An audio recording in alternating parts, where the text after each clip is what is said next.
Alors, moi je suis donc Liliwane, je suis balloon performer, c'est-à-dire artiste comédienne qui travaille avec du ballon.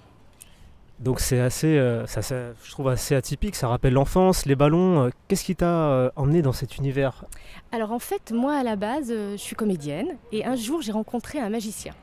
Et ce magicien m'a fait un petit chien en ballon, le petit caniche, le truc voilà, qu'on donne aux enfants. Je trouvais ça incroyable. Ouais. Je trouvais que c'était quelque chose qui rappelait l'enfance, qui rappelait plein de choses. J'ai adoré. J'ai pris ce petit caniche, je l'ai fait, je l'ai défait, je l'ai fait, je l'ai défait. Il a explosé, bien sûr. Et je me suis dit que j'ai envie d'essayer. Et je me suis mis à faire du ballon. Et me suis rendu compte que ça faisait sourire, ça faisait plaisir. C'était quelque chose qui rappelait l'enfance. Et j'ai un peu creusé la chose, j'ai creusé, et j'ai mis dans mes sets de comédienne de la sculpture de ballon, du ballon. Oui. Donc tu fais quoi? Tu fais des fleurs, des animaux, c'est ça? Alors, le ballon, donc c'est du latex, c'est une matière avec laquelle on peut faire énormément de choses. Donc, les choses classiques qu'on voit, c'est les sculpteurs, c'est à la base le petit chien, les fleurs, les choses. Mais on ne fait pas que ça. Étant donné que c'est une matière, on peut faire tout ce qu'on veut. Moi, je fais avec. Alors, je travaille pour mes spectacles avec. Je fais des personnages, je fais des masques. Mais après, en performance, je réalise des robes. Je fais du décor urbain. Voilà, c'est vraiment la matière et après on laisse son imagination travailler avec. J'imagine, donc c'est plusieurs possibilités, plusieurs panels. Justement, le ballon, qu'est-ce que ça te procure comme vibration? Qu'est-ce que ça me procure comme vibration? Quand tu crées, quand tu fais créer de la matière, quand tu le partages ensuite aux enfants, qu'est-ce que ça te procure? Ah bah oui, alors d'accord. Donc c'est du bonheur, en fait c'est du plaisir. On offre des petits morceaux de joie aux gens. C'est ça qui est assez incroyable. C'est comment une petite chose, comment un ballon qu'on gonfle, qu'on transforme, ça amène des sourires, ça amène de la joie. Quand on travaille avec des adultes, ça les fait rire. En fait, tout l'enfant qui est à l'intérieur ressort. On n'a pas besoin de parler, juste ça permet de procurer de la joie et du bonheur. Donc justement, est-ce que tu aurais un message pour ceux et celles qui veulent se lancer dans cet univers? Si j'ai un message, mais c'est comme tout univers, quoi. Le ballon, c'est vraiment un moyen pour procurer de la joie et du bonheur. Mais moi, c'est ce moyen-là que j'ai trouvé. C'est ce qui me plaît, ce qui m'amuse et ce que je mélange avec mon métier de comédienne. Mais après, à partir du moment où on trouve, je sais pas. Là, moi, c'est le ballon, mais ça peut être autre chose. Du moment qu'on peut partager et envoyer des bonnes vibrations, des ondes positives, c'est que du bonheur quand ça peut être votre métier.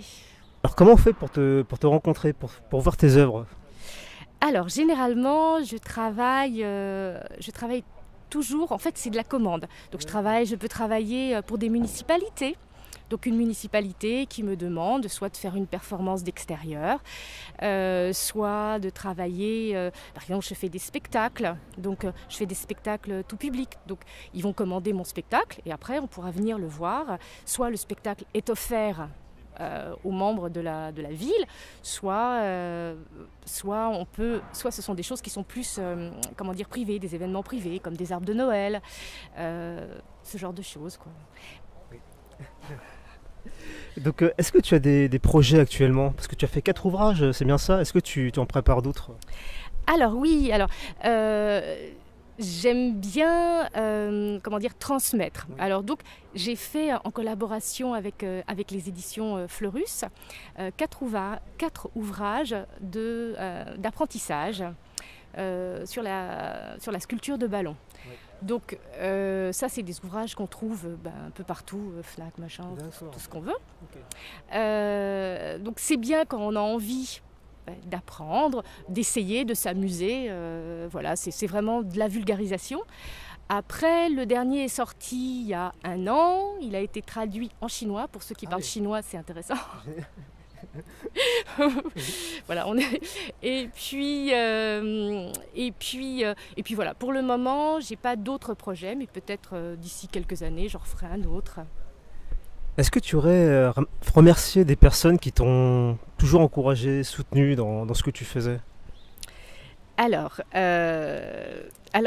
c'est bizarre parce que quand on dit qui on doit remercier.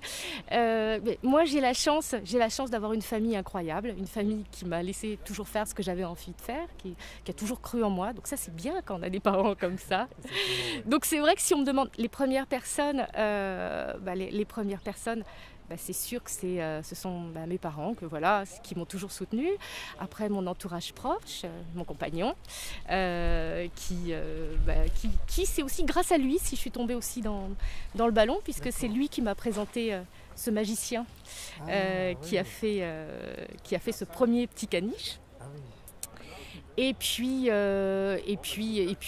tout mon entourage, tous les amis, tous les gens qui aiment ça, qui ça amuse, qui croient en ce que je fais, petitement, des petites choses, mais que ça amuse. Un dernier mot à ajouter. Qu'est-ce que je peux dire de plus? Qu'est-ce que je peux dire? Alors, j'en ai dit déjà pas mal pour moi qui n'ai pas l'habitude d'en dire autant. J'en ai dit beaucoup pour moi qui n'ai pas l'habitude de parler de moi. Alors un petit mot, c'est restons des enfants, ça sera que de la joie et du bonheur. Super. Sur ce, Lily, je te remercie infiniment pour ton partage et puis continue à transmettre ta passion, quoi. Merci beaucoup, merci pour cette interview. Je t'en prie.